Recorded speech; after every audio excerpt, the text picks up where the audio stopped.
Hello, hello, and welcome to the Wake Up with Giants radio show. I am Lady Luck, and I'm joined here in studio with Nick, the Gentle Giant, Ryan the Lion, and our special guest co-host today, Vanessa Browers. And I'm so excited. I said that wrong. I think it's Browers, not Browers. I Good. said that totally wrong. But I'm so excited to have you here today because we are going to talk about how to be a vulnerable leader.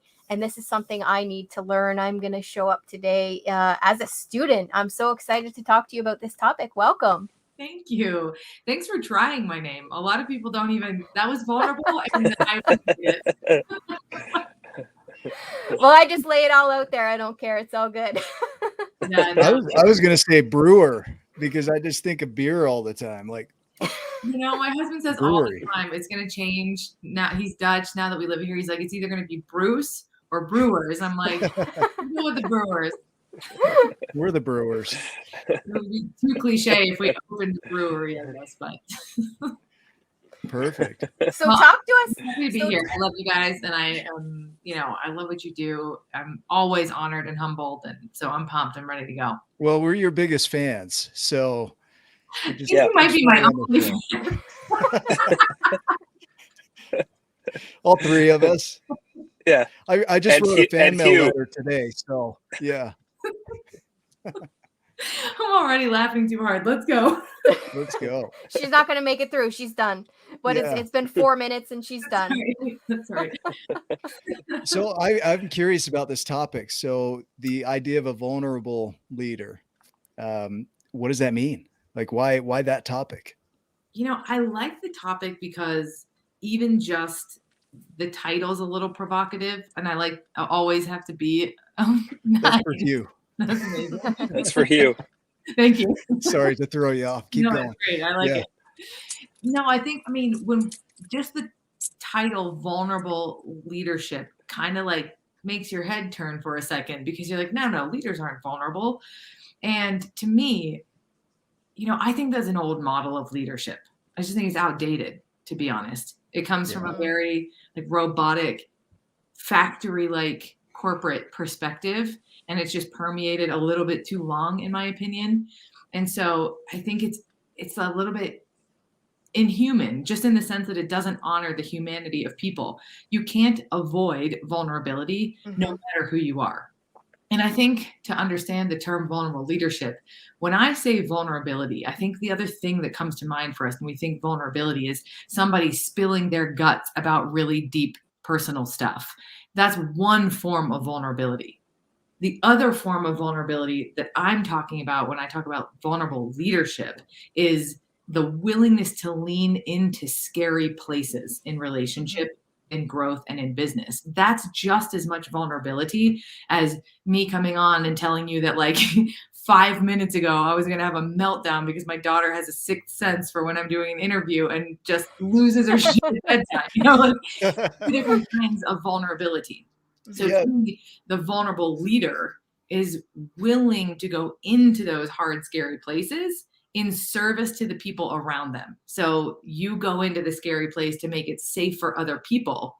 To me, vulnerability is leadership. You can't separate them. Yeah. I was thinking of the Goonies version of vulnerability. Well, in fifth grade, right. I'm laughing, but the truth is I've never seen the Goonies. You haven't? Oh, you've never seen it? Oh my goodness. Oh, as soon as Nick said that and he was like, and in fifth grade, I was like, it just brought me right back there. But what I wanted to add to that too is also when I hear vulnerable leadership, I hear just even connecting with the people that you're working with on a certain level, as well as leading and doing the job that you need to do. And that comes up a lot. I work for the federal government in Canada, and that comes up a lot in our environment. There's a job that you need to do. We know that you need to do that job. We know that you need to deliver bad news sometimes, but it's okay to connect with the person first on a personal level and say, hey, how's your day today? And how is it going before you deliver the news or before you do what you need to do, what needs to be done, right? And we've been talking about a lot that around the mental health aspect in our employment situation. Well, I was going to say, I would even take it one step further and say connect to the person while you're delivering the bad news. Mm-hmm. You know, And I think that's so difficult for people. I think it's just so difficult for people to carry those two hats at the same time. I mean, because let's face it, it doesn't matter who you are. It's hard to deliver bad news to someone, right? And so sometimes we feel like we have to put on that one hat, right, to be able to deliver that bad news. And it's so hard for people to carry those two hats at the same time and feel into what they're delivering to the person. And I see it all the time, all the time. I mean, I I'm only in one facet of the federal government, right? But it's really come up a lot for us in the scope of mental health and the environment that we work in, and what I mean. I'll say it here on live on radio and on socials. We've had 2 coworkers in my area commit suicide a month apart, couple months ago, and so mental health is just on the forefront right now, and this is one of the things that I'm on a mental health working group, and this is one of the things that I bring up. I say all the time, we are in this culture. How are we going to change it? How do we move forward and change that culture and find that vulnerability and that connection between managers and employees? but I would say too, like, especially in one of those situations where you're delivering bad news, I don't know, but my mind initially jumps to the person receiving the bad news is in a vulnerable position. But what's vulnerable about delivering the bad news is that it's vulnerable to sit and deliver bad news and not make it better for someone. Mm-hmm. There's a tendency to try to, oh, but you're going to be okay, and da, da, da, da, Yeah. da. But that actually Yeah. invalidates the experience they're having and actually makes it harder. Because what we've accidentally and super innocently done in that moment is actually making it unsafe and not okay and awkward for them to be having their totally valid and normal reaction. So it's super vulnerable as the leader to sit in your own discomfort of their upset. That's the vulnerable part. Yeah. I love that. Yeah, I'm thinking, I work with a guy that emotionally probably not on the normal range of emotions, right? And so having a conversation with somebody that doesn't have a normal range of emotions can feel really challenging because you're not really connecting with that person. So any information that's shared is just purely logical. So you would think you'd share that information and they should just understand it. It should be good and we should move on. The challenge is that we're emotional beings. And so emotions do dictate our actions. And so what I've learned around emotion is that they always stem from thoughts, and those thoughts stem from beliefs. But as a leader, you've got to be able to connect with that other person and understand where they're coming from when they say what they're going to say, so that you can relate to them. Because without that relating, then people feel like they don't matter. They don't receive it well. They don't even hear you. And so it's important for you to just really fully connect and be where they are with them. It doesn't mean that, like you said, it's not like you're trying to make it better for them with that toxic positivity. Like, oh, you'll be fine. Things will work out. Maybe they won't. Maybe it's going to be really effing hard and you're going to struggle for a bit. Yep. And so go ahead. I was just going to say, I would argue that, like, I think that what you just said is like, you know what? You're probably going to get through this. And it might be really hard for a little. You might struggle for a little. If I were in that boat, I'd feel safer to hear that than to have somebody giving me some toxic positivity about how I'm going to be okay. It's just like, tell me what's real. And then I cannot delude myself and be afraid, like feel crazy because I think I'm afraid of something that doesn't exist. Like, I'd rather you tell me, like, hey, there's a lion, and I don't mean Ryan the lion around the corner. I'd rather know I'm unsafe. It would make me feel safer to know I'm unsafe. Yeah. Right. Well, it would make you feel more prepared, right? Yes. Like if you knew the line was around the corner, it's unsafe, but you could prepare for it. Right? Well, at least it'll cuddle you before it chews your face off, something. Now that is about Ryan. I'm gonna share this story. I'm gonna get vulnerable and share this story because I actually just shared it on my mental health working group because a couple weeks ago, because there was a lot of directors and chiefs on this working group, and I really wanted people to understand where our culture had moved to. A few years back, I had suffered a concussion, And it was a pretty bad concussion. I was off work for about a year and a half. And when I came back, I needed some accommodations at work. And we really tried for 3 years to make those accommodations. And throughout the years, they changed things at work.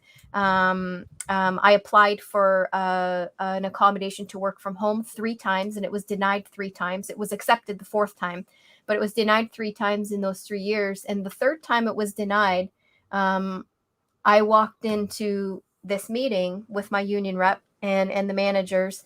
And by this time, I'm like depressed because my accommodation has taken me out of fluorescent lighting. It's put me into a room with no window, with lamps, no light. It's dark. I can't go out of the office to talk to anybody because it's in fluorescent lighting. Nobody's coming in to talk to me. I've put a big sign up on my door saying, "Welcome, come in, talk to me," and nobody's coming in to talk to me. And I've been sitting like this for a year, right? So I'm just depressed, down low. I don't want to be there. I walk into this meeting. I'm like excited that my accommodation request is going to be accepted and I'm going to be able to work from home, right? And they look at me and they take a letter that had been written by my doctor for the accommodation, and they use the information that was in the letter to tell me that they're bumping me down to part-time instead of full-time hours. And then they deny my accommodation and they put me back to the room. So I'm so upset at this point, and nobody has asked me. It's been 2 years, right? We're in, and nobody has asked me how I'm doing, how I'm recovering, how I'm feeling, you know, how it's affecting me mentally, you know, how my family is, how I'm doing financially. Nobody has asked me this in any of these meetings in 2 years. So I'm beyond upset. I go back to my office with my union rep and I look at him and I say, "I'm not coming back." And I pack up the entire office. I put it into boxes and I leave, and it's boxed up. And I leave, I go home. I'm depressed, but I get the help that I need. I was off work for 3 weeks. And then my spouse at the time sent me away on this meditation retreat. I was gone on that for 10 days. I came back, I'm renewed, I'm refreshed. And I get up the nerve and I go to my manager and I tell him, "Did you even walk in the office? Did you even notice that the boxes were all packed up? Did you even notice that I didn't come back? Did anybody notice that I didn't come back? I was gone for a month, right?" And I have this conversation with him and his jaw dropped. And I just said, "I'm going to tell you right now, I'm going to be straight with you right now. If I didn't have the supports that I had at home, I wouldn't have walked back in this door. That's how depressed I was. I wouldn't have walked back into this office. And you didn't even call me to check on me while I was gone for that month. Like, nobody reached out to me." I said, "What are you going to do to change that?" And I'm almost in tears, right? Because it's everything I can do. What are you going to do to change that? And that he actually, an incredible manager, he looked at me and he said, "Oh my God, I had no idea. What can I do better?" And we had a full conversation about it. And every time after that, every time we talk, he actually asked me about my family. "How's your family doing?" He tells me a bit about his family. We have a conversation before we talk about anything work-wise. But I tell that story in meetings like that, and not to get people's reaction, but to get them to understand that we're all human and we're all people, and that matters. We have emotion, we have feeling, and it doesn't matter if you have a job to do or if you have a message to give. We're all people and we need that kind of interaction. You know, we need that emotion to be dealt with and nurtured, no matter who we are. Okay, I'm going to dive in. Amen. I'm going to dive in. Amen. Let's wrap up the show. Good job, guys. That was great. That's it. That's vulnerable leadership right there. As we're leading to letting others know, people that are working with us, that we're human, not as an excuse. It's not human as an excuse, because people will do that. It's human as though we're emotional creatures. Mm-hmm. And just like you, I'm going through those emotions too. I'm doing my work as well while you're doing your work. And so recognizing that we're all in this together, there's more of a togetherness in leadership rather than an "I'm over you." I've worked with people that are really kind of that dominant feeling. I had one manager, I was really struggling through my divorce in 2019. And I went in and I was crying at work. You know, it was really hard to be there. And he came in and he says, "Looks like you're struggling." And he said, "Not really our problem. Figure it out." Oh God, I want to. Oh my God. So, you think about that, and this guy, that was his model of leadership, quote unquote. I worked there too. It wasn't fun. Mm-mm. It's this stoic energy of just get over your shit and move on. And that's not what we're talking about. You know, as a leader, as I look at working with Ryan and Melissa and Nicole and the others that we've worked with, man, we've worked through some seriously hard stuff as we've learned how to navigate the giants. And part of that is me being vulnerable in where I'm at. You know, that you have to have a clear leader in some situations. Other times you can all lead together. But when it starts going in different directions, somebody has to step up and say, we're going in this direction. But honoring as well the energy of others as you do that, so that it's not just a demand or a requirement. Does that make sense? It makes perfect sense. I created a distinction for this. I'm like obsessed with distinctions, like, to a ridiculous degree. And the distinction that I made is superhero versus superhuman. And not superhuman as in like a superhuman, as in like really human. And this old superhero approach where we all pretend that we don't have an Achilles heel, like, it's insane to me. It's insane to me because I have yet to meet a human being who can actually switch off the rest of their life to be at work 40 hours a week. And so to me, it's like, at what point are we just going to embrace that we're messy, complex, emotional, illogical, also driven, and when everything's in alignment, highly productive and high performing people, but we can't split them apart. And the ones who think that they're not are the ones causing the greatest amount of damage. Like usually the ones in the most pain themselves. Correct. Yeah. Absolutely. Yeah, right. Yeah. It's interesting. You know, if we look at our model of 40 hours a week and working 6 days a week or whatever we're doing, it's an industrial aged concept for when you're doing machining and putting parts together and all this stuff that used to be the norm. And now we're moving into a new norm, and more emotions are coming out, especially with social media. The ability to share your life so openly has never been there like it is today. And do you know why that's extra important when it comes to vulnerability? Is because from a neuroscience perspective, we have 3 different component parts of our brain. I'll just do the super high level. So we've got the she's speaking your language, Nick. Science. I can't help myself. Here it comes, Hugh. Here it comes. Fractals. Can't help myself. I'm ready. I was a neuroscience major at first, and I was like, I don't want to spend my life in a basement cutting up rats. So now I'm like, I'm still obsessed, but I just put it somewhere else. No, but we have 3 parts of our brains. We have our animal brain, the amygdala. It's just fight or flight. We have the limbic system, which regulates emotion. We have the prefrontal cortex, which regulates all of our thinking, our creativity, all that exists there. And when we are in a state of vulnerability, the animal brain and the limbic system actually hijack the prefrontal cortex. So we don't have the same amount of access to regular cognitive behavior and thinking. And because we're no longer in this old, outdated factory model where we have to use our brains, not addressing vulnerability just doesn't make sense, because if we're in a state of vulnerability, we literally cannot do our jobs. Man, I can't do my job in life, period, when I'm in an anxious state. Like that shutting down of the cognitive function is huge.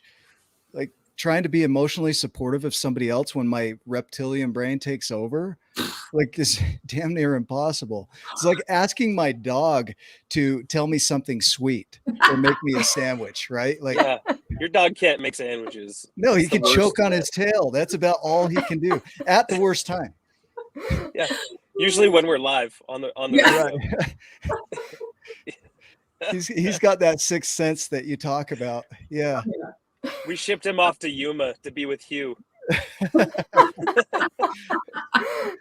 It's interesting that the neurobiology of it, the emotions of it, the chemicals that are going on in the body when somebody's under stress, having an understanding that that's going to shut off the brain, the cognitive functioning, and being able to hold space for that person while they re-engage and re-empower that is huge. So as a leader, to be able to understand how the body works is important. If we're humans, it's not just a spiritual journey here. We've got a body that we've got to deal with. We got a body that has Mhm. chemical responses to our environment. And so being able to understand how that will play in an emotion or in a situation is important as a leader. Can I Yeah, take us back? and Can I take us backwards just for 1 second? So, Mhm. like, because this plays in, because my personality, when we're talking, we're going to go deliver the bad news, right? Way back to the beginning of the show. But my personality, you guys are right. Like, I don't know if this surprises anybody, but I'm more of a lover than a fighter. But I will fight, but I'm more of that sensitive. I really care about what the heck this person is going to do once I deliver this bad news, how it's going to affect their life. I start thinking like 30 years in the future for this person. I break down. I start crying, sucking my thumb in the corner because I don't want to deliver this bad news. I've That's seen me. it. Yeah, it's true. So the Yeah. question is like, so how does a personality like me be able to, I sit there and make up all these stories of perception of how they're going to perceive it, how it's going to go, even before it happens. I don't know if anybody else does that, but this guy You is know, the guilty. first thing that comes to my mind with that, Ryan, when you say that, is when you're thinking that, our thoughts become reality. So when you think that, you're actually I manifesting that reaction know. to I happen. know. So that's what you It's have to tell terrible. yourself.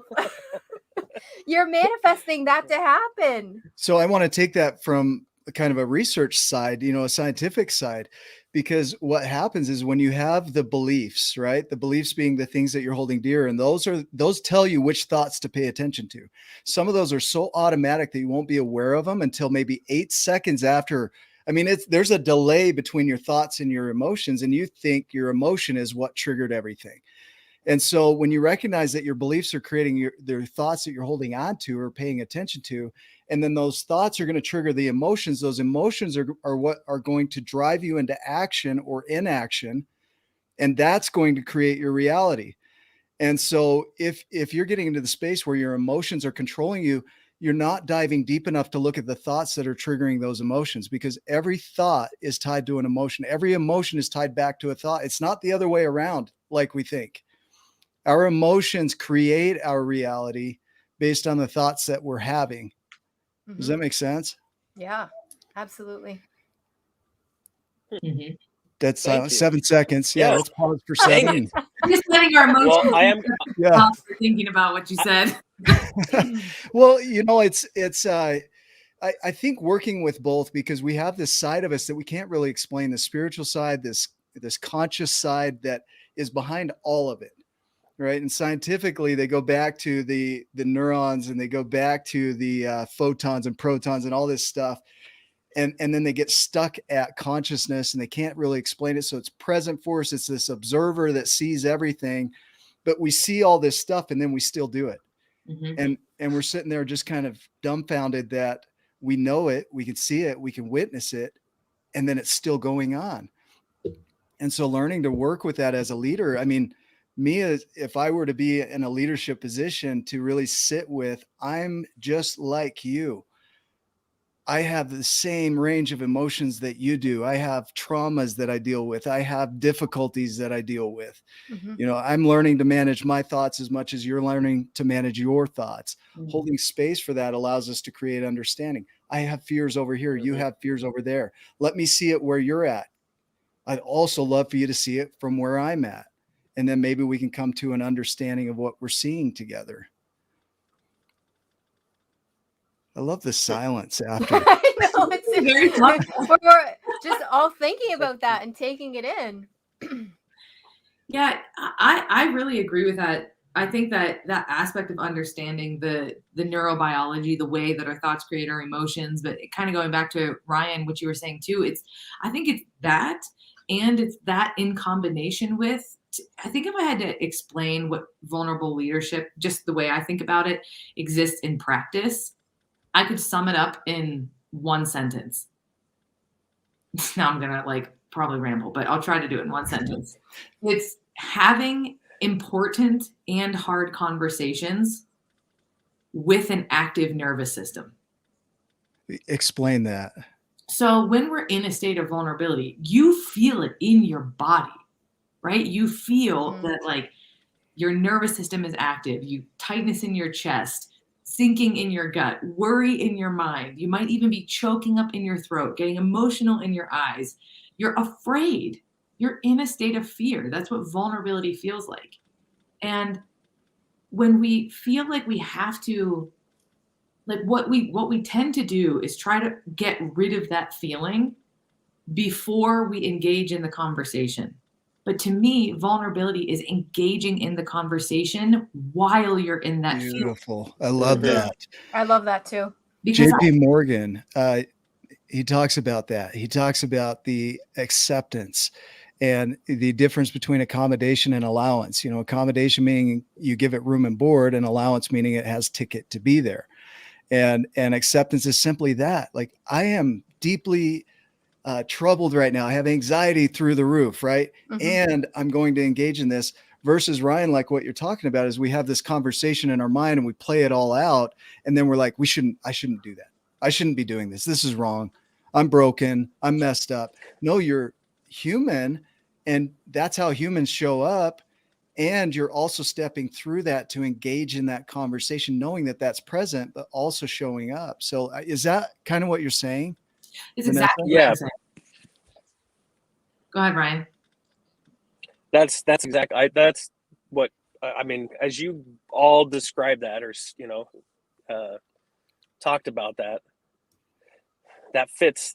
I mean, perfectly. And I've been learning and working on stepping forward when I'm feeling, even though I'm feeling those things. And as I've done that, it's become easier.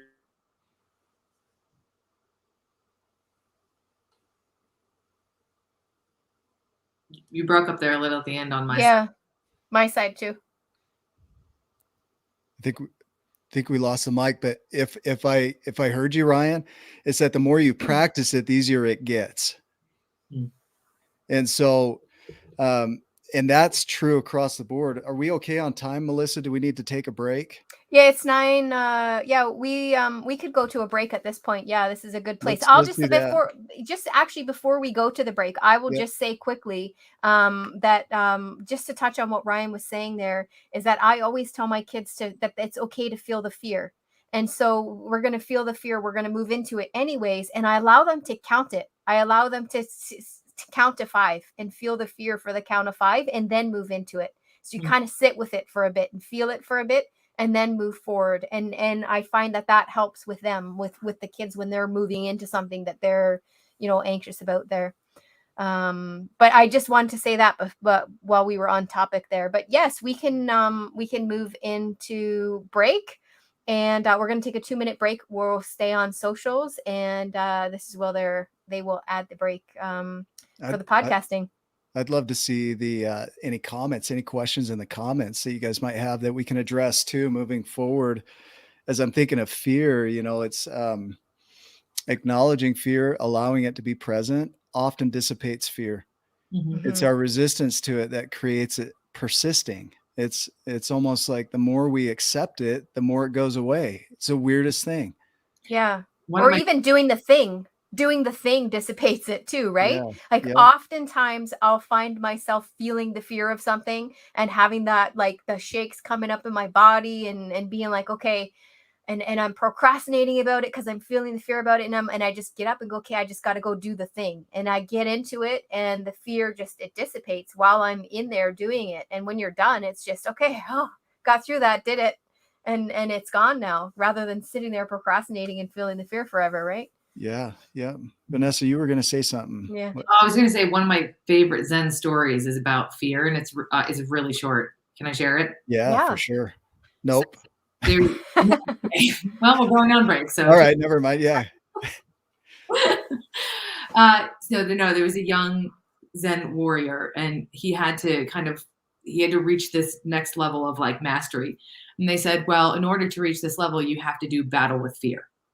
And he said, well, I really don't want to fight. I really don't want to fight. I don't want to fight. And they said, well, you have to fight fear. That's how you get further. And he was just really upset because he didn't want to fight fear. But they put him in a room with fear, and fear was like, okay, let's go. And he laid down his sword and he said, I don't want to fight you. I don't want to fight you. And he said, so just tell me, how do I defeat you? And fear said, just don't do anything I say. And I thought that was awesome. Huh. Yeah. I like that. I like that. Anxiety is one of those things that feels so real, right? Mhm. The picture of the stories and all these things that are going to happen. One of the things I've been practicing more than anything is being salmonic, being perfectly still in the chaos. Just let it play out. Let it play out, because I try and play it out so that I can prepare for it. Mm. But letting it play out in reality often shows me like, hey, it's going to be okay. It's going to turn out a certain way. You'll handle that. It'll go another way. It's not like it always comes out positive. It's just, it just plays out the way it does, and you adjust. Mm-hmm. Yeah. Mm-hmm. Yeah. And being salmonic, same thing, that different terminology, but same thing, is I often just say be in the present and stay in the present with what you're doing, because Yeah. anxiety is moving you into the fear of what just happened or what's about to happen, right? Right. Right. Going over in your head what just happened, or the fear of what's about to happen. So just keep staying in the present and what's exactly happening right now. I love Ryan had some technical difficulties, but he's joining us from the concert. I love this because he wanted to be here more than he did at the concert, but That's I awesome. told him, just go be at the concert, bro. It's good. We got Yeah. I want to know what concert. you. Ty Herndon. Mm. So country. Oh, cool. I don't know, but I love country. So I was going to say EDM, but it's totally opposite. I like And both. on that note, I'm going to bring us back in from Perfect. from our break. Hello and welcome back to the Wake Up with Giants radio show. I am Lady Luck, and I'm joined in studio here with Nick the Gentle Giant and our special guest co-host Vanessa Browers, and we are talking today about how to be a vulnerable leader. Thank you for joining us. All right, I don't know where we left off. I do. I've got it anchored in. Where right. Ryan left off was on the repetition, the practice. Mm. And I want to pick up on that from a neurological view. So when you practice something, it becomes more efficient. Mm-hmm. And so if we're looking at the neurobiology of the brain, when you develop a new neuron, it will fire, and it shows the glial cells in your brain that neuron is important so that they can come in and support it. If you only did it once, they're like, no big deal. We don't need to do anything. But you have 2 to 3 times the number of glial cells in your brain as you do neurons. And you have 86 billion neurons. So think of the number of glial cells that you have. These are astrocytes, microglia, and oligodendrocytes. And what they do is, so when you do a behavior and you repeat it, the oligodendrocytes come in and wrap that neuron to make it fire faster and faster. It puts on what's called a myelin sheath. And so that as you do it, it'll fire faster and faster until it becomes automated. And then you don't have to consciously think of it anymore. But it takes that repetition for the brain to know that needs supporting. The systems to support it are already there, but it's up to us to stick with it long enough for it to become an automated behavior. Mm-hmm. And so that's where the practicing of these things, like changing your thinking when you're feeling that anxiety, changing how you're playing the story out, changing how you're interacting with others. Eventually that will be your norm and your automated behavior if you'll practice it enough. Mm-hmm. Yeah. And I would go one step further into, adjusting things around you. Like, I mean, not just changing the thinking when you're having anxiety, but if you're having an anxious moment because something happened that caused you to have that anxiety, and there was like a phone call that came through, every time that cell phone rings, that phone rings, that ringtone, you're going to be brought back to that point. So change your ringtone on your phone. You know what I mean? Like, be mindful of where the trigger is to adjust the trigger too at the same time. And not just repetition of moving into those places and moving out of that mindset. Do you know what I mean? Actually changing your environment to help you through that as well. Vanessa, why? So this is interesting because we've leaned over into fear and anxiety from the conversation of vulnerability. Mm-hmm. Why is that often the case? Because it seems like when we get vulnerable, there seems to be some anxiety and fear attached. Can you speak to that? Yeah, absolutely. And I just love that we could geek out on brain science. Yeah, let's do it. Years. Ultimately, human beings are motivated by only 3 things. Only 3 things. Everything we do comes back to these 3 things: love, safety, and belonging. And the brain stem, the animal brain we talked about, its only job is to scan for safety. The limbic system's only job is to regulate the sense of love and belonging. And so when we enter into a state of vulnerability and we have some kind of circumstance, like a phone call that triggers anxiety or a difficult conversation or bad news to deliver. Wow, this makes so much sense. Yeah. Mhm. Cortex takes in that information and goes, okay, I'm going to have to tell somebody something bad. The limbic system and the amygdala, they pull that information in and go, okay, which one of the three is going to be compromised? And let's say the anxious call was somebody, let's say your work accommodations, they get denied. Well, that's going to trigger both belonging issues, love issues, and safety issues. So your limbic system and your amygdala are going to go haywire. If I have a difficult conversation with someone to have at work, and that's a coworker, belonging is compromised. Limbic system goes bananas, releases all kinds of chemicals and things that stimulate your nervous system. If I have to confront my boss because I'm not happy with the situation, safety is triggered. What if I get fired? And so it's so fascinating to look at the moments where you feel vulnerable. And if you walk it backwards, it's always one of those three. And so that's why we feel fear and anxiety, because it's basically those older parts of the brain going, love, safety, or belonging are compromised. And as human beings, the superhuman beings that we are, we've evolved in our life, but we have not evolved in our evolutionary programming. Yeah, I'm going to tie something in. So I read a research article just recently about ants and the collective consciousness of ants. And ants have very small brains because they're so focused on the society. And so they don't have a need for a really complex brain, because they live for the society and the society supports them. Humans at one time had bigger brains, but because of social connections, that shrunk because we didn't have to pay attention to as much. And now with technology, we see it as a possibility of shrinking again, because now we're leaning on technology. So we're outsourcing all this information and losing a lot of that, that connection. I used to remember phone numbers and addresses. Now I have to look them up because my brain has outsourced all of that information to my phone. Well, you don't have to remember anything. Ask the Google, right? Yeah.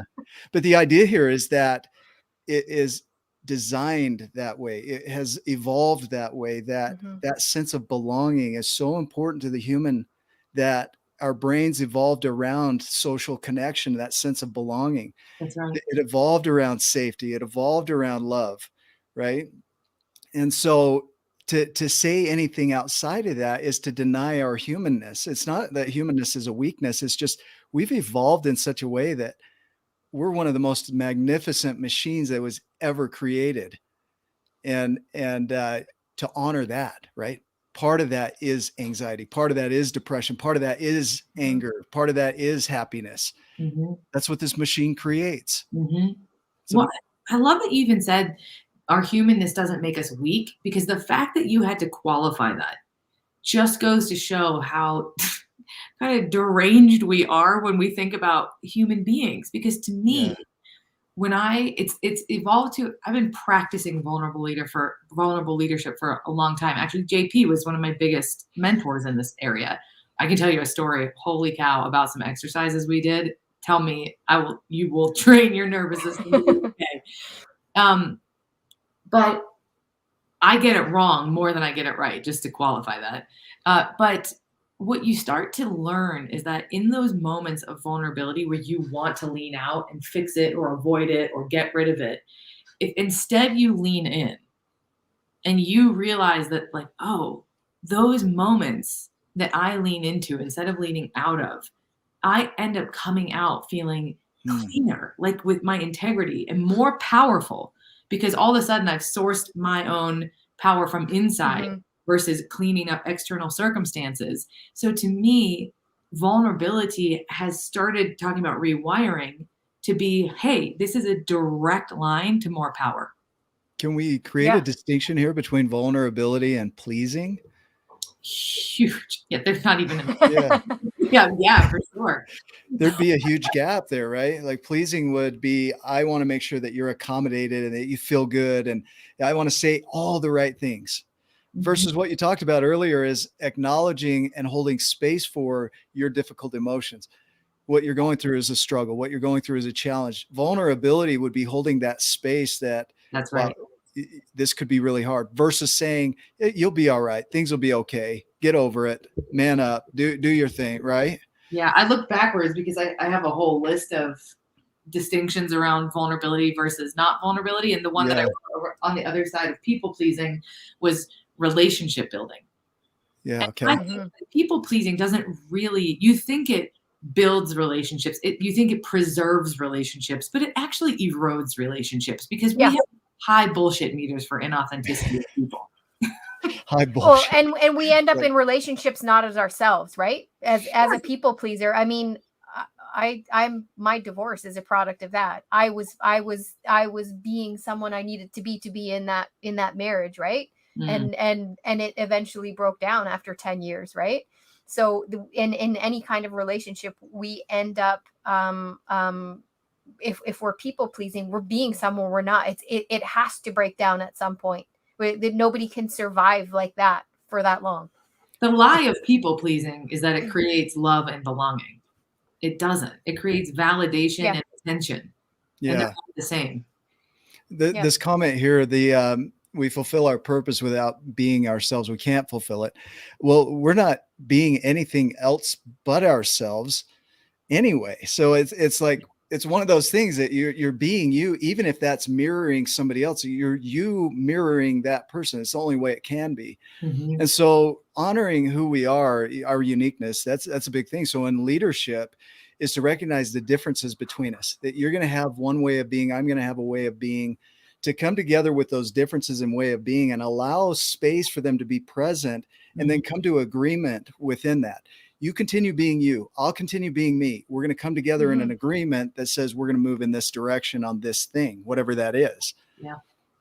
Gosh, that took a decade for my husband and I. We're so different. We are fundamentally opposed in our views of life. Well, we were, at least. Yeah. I cannot tell you the number of conversations that we had in the last 10 years. We were like, how on earth are we going to do this? How are we going to make this work? Because we just opposed everything the other person, like our general life vision was the same, but the how to get there, they couldn't have been more different.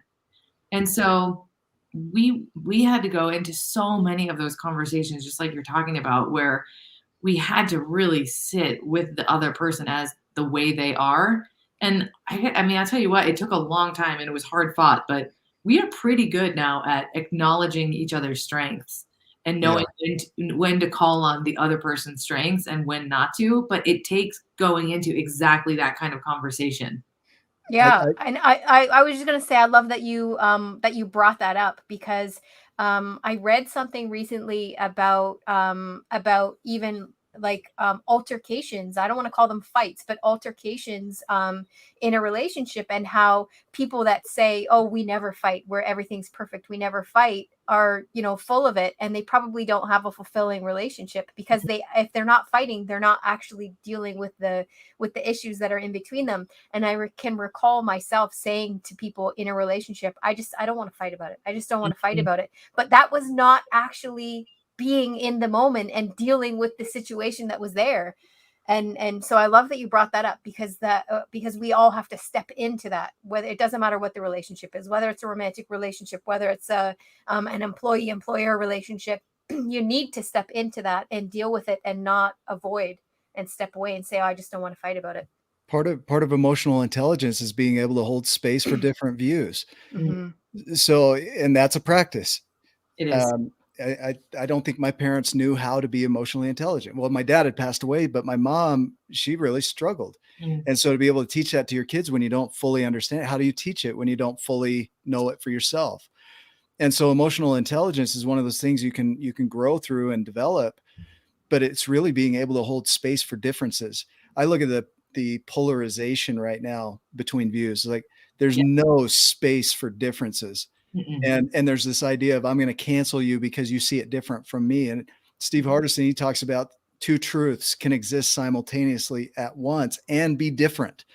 And like you and I we can all hold different truths and all be correct all at the same time. and they're completely different truths. And Yeah. so I think it's important that as a vulnerable leader, that we can hold space for differences in views, differences in emotions, differences in ways of showing up. And what if we sought them out? Yeah. Wow. Yeah. Mhm. I mean, can you imagine?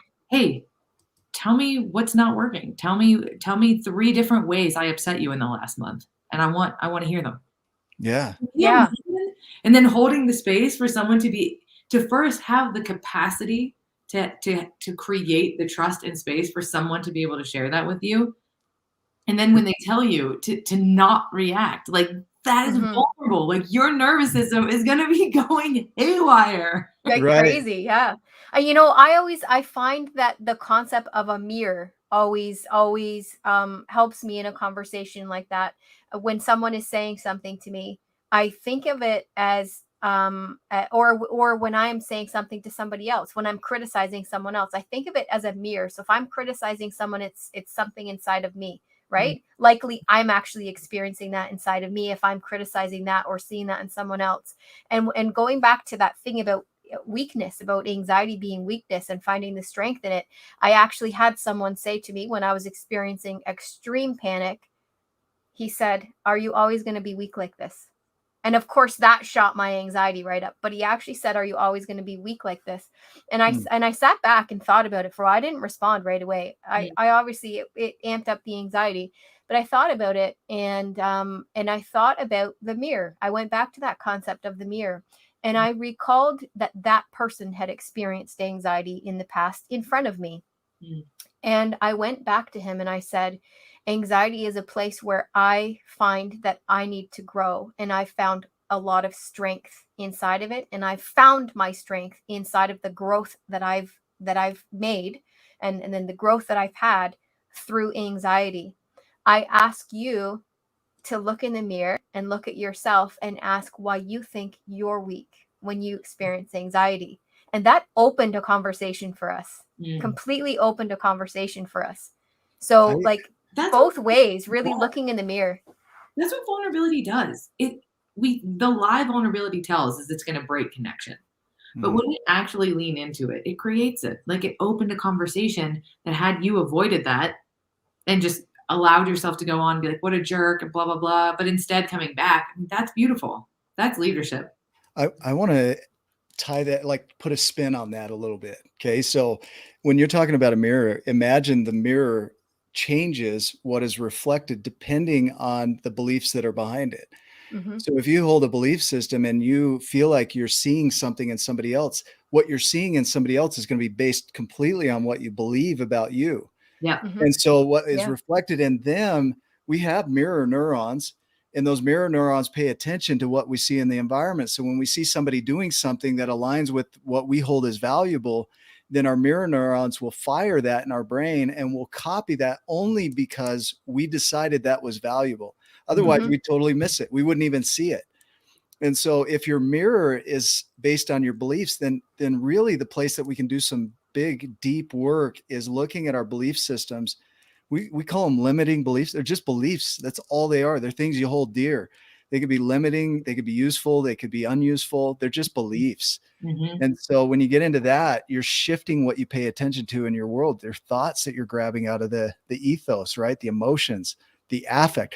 Affect is emotions from somebody else. Their emotions can impact you, but your attitude is what turns that affect into something that you transmute or you live into. You might have somebody else affect you and you be just like that. Can I share a practice that I do not that often because it's so uncomfortable, but so powerful that you only need to do it every couple of years?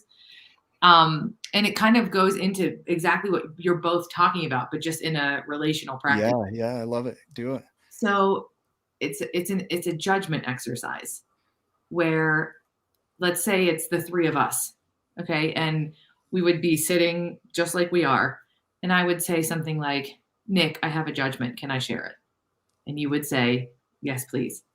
And I would say, I'm just going to make something up, but I would say, I'm judging you for wearing a black hat. Oh, I would pick something more intense, like, I'll pretend. Sure. I'm judging you because when you show up, you only talk about yourself. Yeah. And your response would be, well, so I would say that to you, and then I would immediately close my eyes. You can't respond.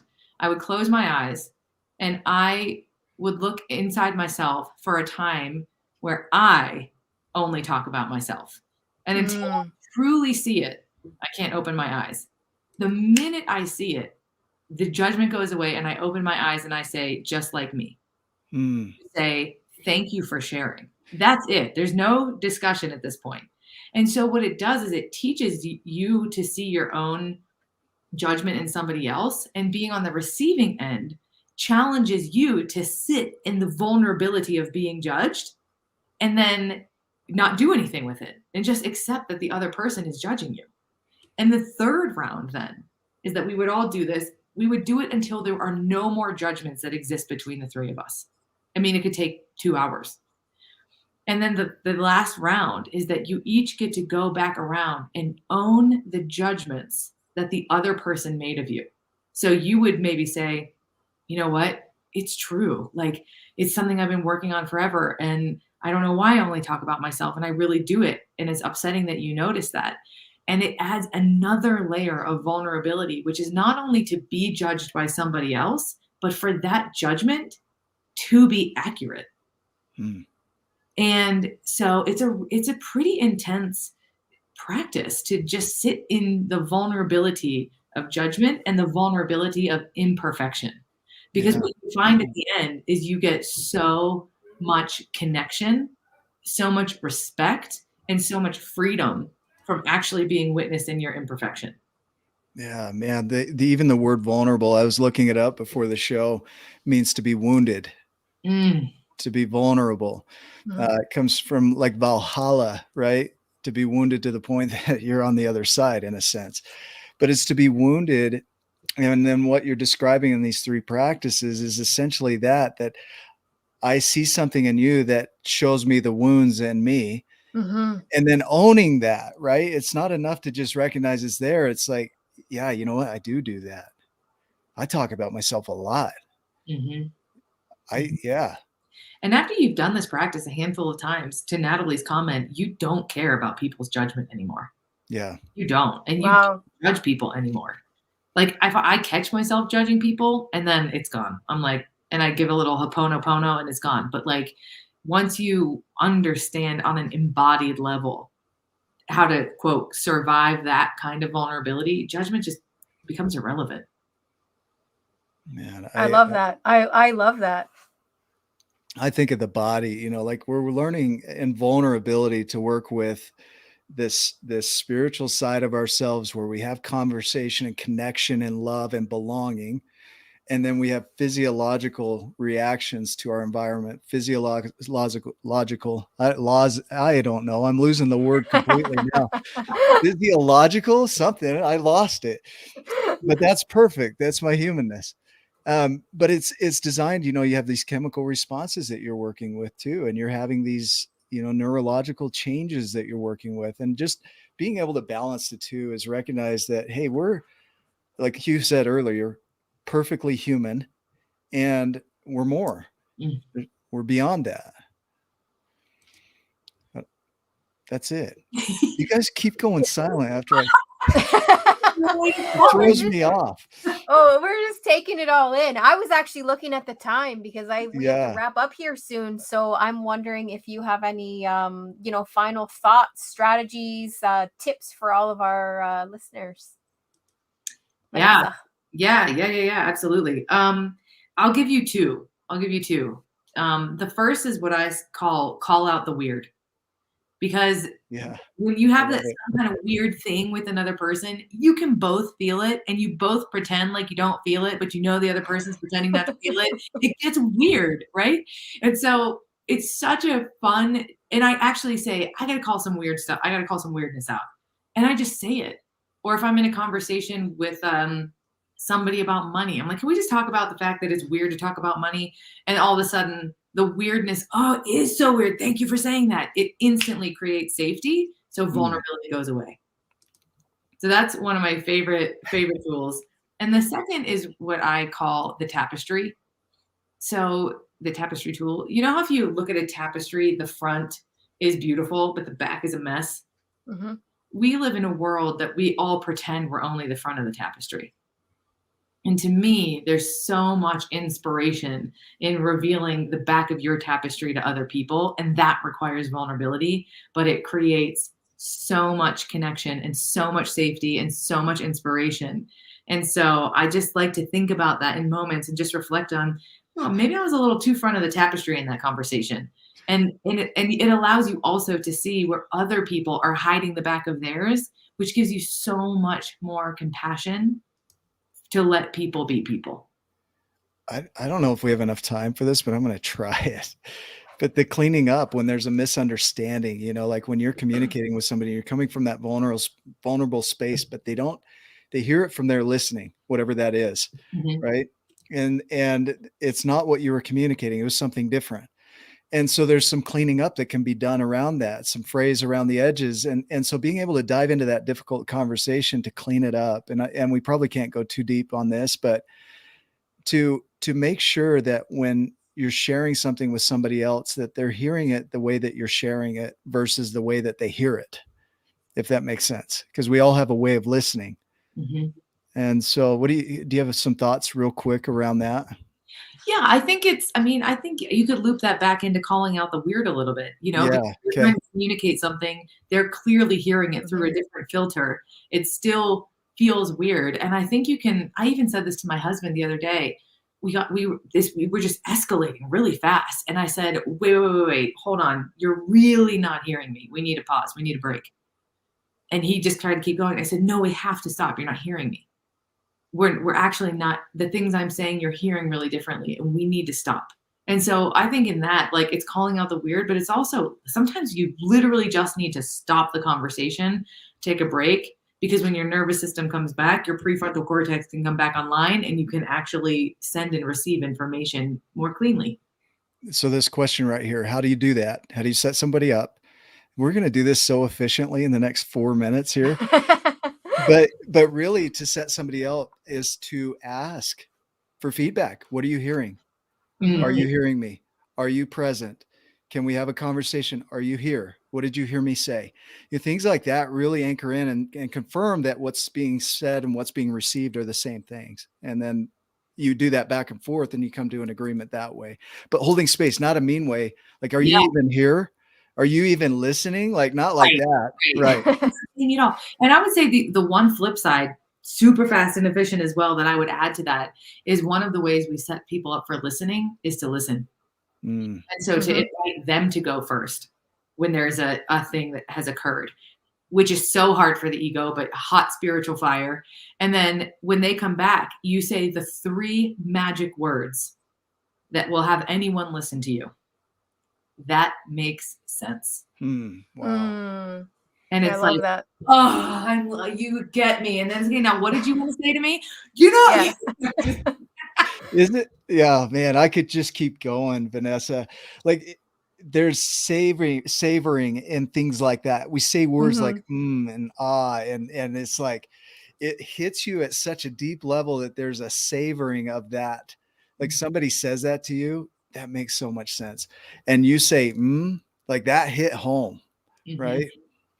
Because we crave it. Yeah.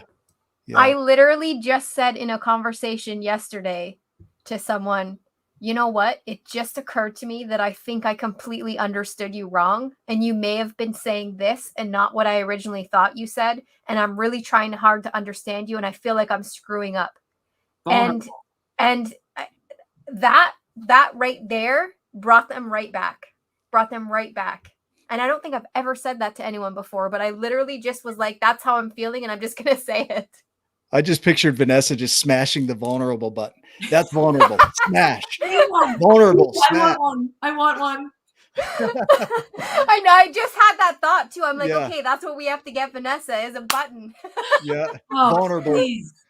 That'd be awesome. Phenomenal. Any other thoughts, Melissa, from you? Yeah. You know what? I'm just going to say, this is the biggest thing is just remember that everybody is dealing with something. Everybody has something going on in their lives and happening with them. just remember that. Just when we're having conversations with people and we're talking to people, just remember that what they're saying and what's coming at you is based on their experience at that time, and maybe they're having a rough time right time and you have no idea. So just remember that everybody's experiencing something, and move forward from that in your conversation. Be kind. In a world where we can be anything, be kind. I love it. I love it. And practice, just practice. Lots of practice. Yeah. Mm-hmm. Perfect. Thank you for being on. Thank you so much. This was awesome. I love you guys, and I so appreciated this conversation. The coolest part is the comments that come through, and it's hard when you're on radio or podcast. You don't see all the interaction that goes on here, and we get taken off course so much. But if you can, go to social media and look at all the comments and continue the conversation, because it's huge. There's going to be more that comes out of this that we haven't even seen yet. That's a great reminder. Thank you. I will absolutely do that. Yeah. For those that are watching, remember, you're exactly where you're supposed to be. Thank you for being with us. Join us next week for another show. Melissa, do you have the topic? I had the topic, but I forgot it for next week. But I will give that topic right now. To next week's topic is how to manage teams through growth with our special guest co-host, John Absey. Awesome. Okay, guys, thanks for being on. We will see you in the next episode. All right. Goodbye. Bye. Should we have an after show? Yeah, let me plug in my laptop. I just took a peek and I was like, oh my gosh, my laptop. Don't go away, guys. We're still here. My laptop was like 2 seconds from dying. That happened to me last week. I literally got the warning as we were signing off. I was like, okay, guys, I just made it. I love the after shows because we kind of relax a little bit. There's no formality to this. So it could get a little crazy. You guys ready to get weird? Yeah, I wasn't. I thought I was already being weird. Come on. No, it's like part of it is really just speaking your truth, whatever that truth is. There's a book called Radical Honesty. Have you heard of that? Mm-hmm. Yeah, I have. Really good. The guy, he's funny because he talks about, it's really good for marriages. And he's like, I've been divorced 5 times, so you should really listen to me. But he swears by it. But the things that he says are so powerful. They're empowering. It's just like what you just said. You're just speaking your truth. You're sharing your truth. Sometimes you find out in that you're not aligned with somebody that you're with. Mm-hmm. You just find out that in speaking your truth and they speak their truth, you're on 2 different planets. Mm-hmm. And it's not that you're terrible at relationship. It's just simply you're going in different directions, and to acknowledge that is actually powerful because it releases each of you to do what you're powerful at. Just don't say F words. No, I've really started stepping into that because I just have noticed having those fears and frustrations in relationships and in that communication. I've just really stepped into I just feel like I'm screwing up this whole thing right now. You know what I mean? I'm trying to understand. I'm trying to, understand where you're coming from and be supportive of you. And I feel like I'm screwing the whole thing up. And I've just stepped into that. Mm-hmm. Before the show, I had so much anxiety coming on. My brain shut down. I went and did some push-ups because I just needed to get my blood flowing again. Because like what you talked about earlier is your brain shuts down. Mm-hmm. And sometimes in these shows, I'll come on the show and I'm shut down for the first few minutes because I'm so anxious inside. Well, I appreciate sharing that because I also Pepper is Thursday nights are tough because she's so tired from school, and I put her down 6:30. I was like, this should be great. But she had an epic meltdown.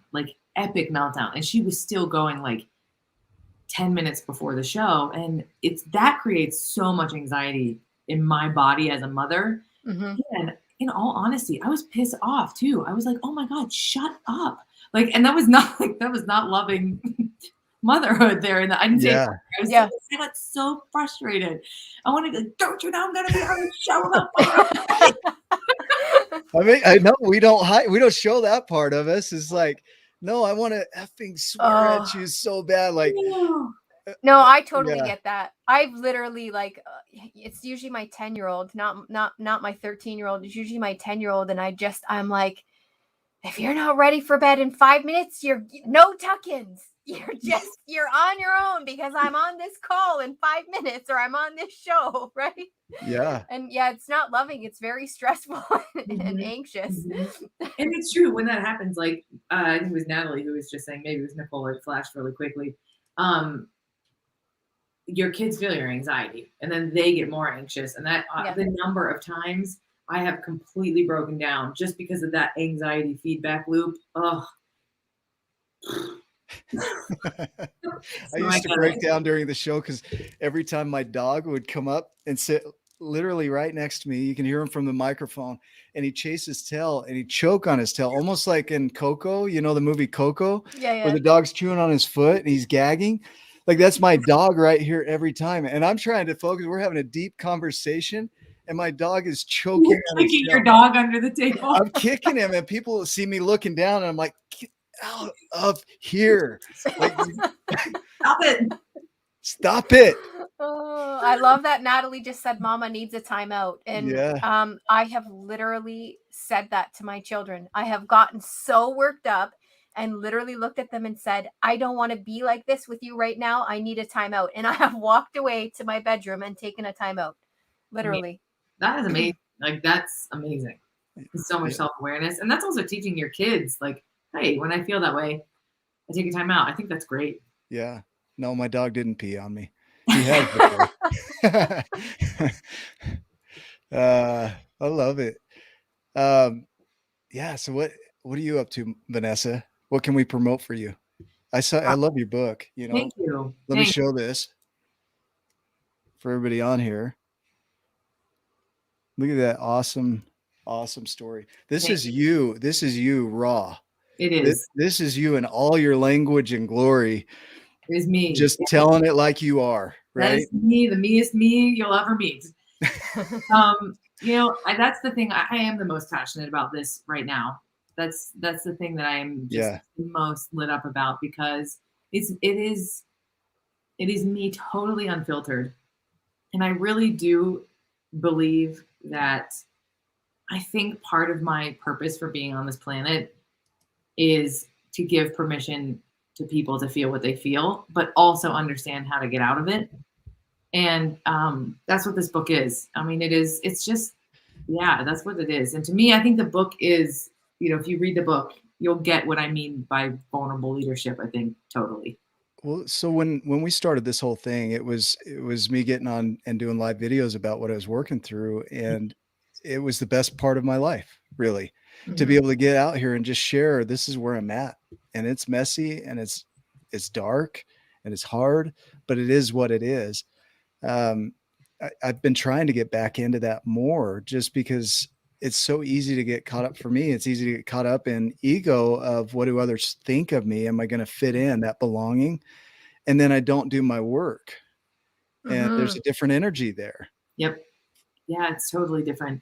You know, it's so fascinating too, because for years I was in personal development, but if I'm really honest with myself, my